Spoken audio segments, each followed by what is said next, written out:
Harga minyak dunia turun. Lalu kenapa harga BBM di Indonesia naik? Menteri Keuangan Sri Mulyani mengungkapkan alasan pemerintah tetap menaikkan harga BBM meski harga minyak dunia sedikit alami penurunan.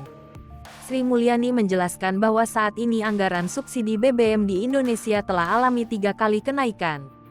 Kenaikan anggaran subsidi didorong dari kenaikan harga minyak dunia yang terdampak dengan kondisi global yang tidak menentu. Puncaknya, di tahun ini pemerintah menggelontorkan Rp502,4 triliun untuk subsidi BBM, gas, dan listrik. Kata Sri Mulyani, angka Rp502,4 triliun itu dihitung berdasarkan rata-rata ICP yang bisa capai $500 per baler dengan kurs Rp14.700 per dolar Amerika Serikat. Sementara volume Pertalite di tahun ini hampir 2 kali lipat lebih besar dari volume solar subsidi. Volume penggunaan solar hanya 17,44 juta per kiloliter sedangkan volume Pertalite mencapai 29 juta per kiloliter.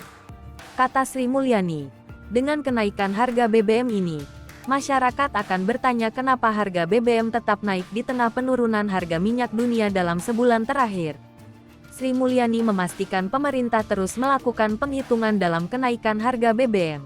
Ia menjelaskan, meskipun harga minyak dunia alami penurunan, angka itu tetap tidak sesuai dengan keekonomian harga BBM di Indonesia, di mana harga minyak berdasarkan Indonesian Crude Price (ICP) yang turun $90 sekalipun maka harga rata-rata 1 tahun ICP masih 98,8 atau hampir $99.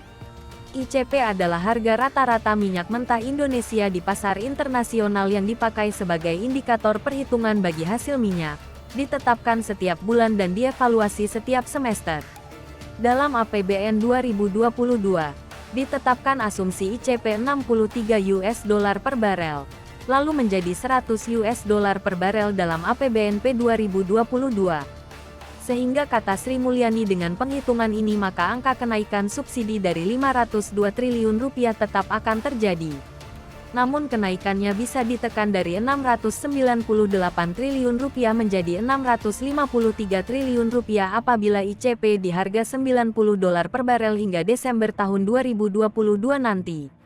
Pun kata Sri Mulyani, pembengkakan subsidi akan tetap terjadi apabila penurunan ICP hingga $85 per barel hingga Desember. Maka subsidi BBM akan membengkak menjadi Rp640 triliun. Kata Sri Mulyani, pemerintah sampai saat ini masih memonitor perkembangan ICP dan suasana geopolitik dunia. Sampai saat ini kata Sri Mulyani penurunan harga minyak dunia juga tidak bisa dipastikan lantaran Hai pemirsa Sri Popo TV, jangan lupa komen, like, dan subscribe, serta tonton terus berita-berita terupdate lainnya ya.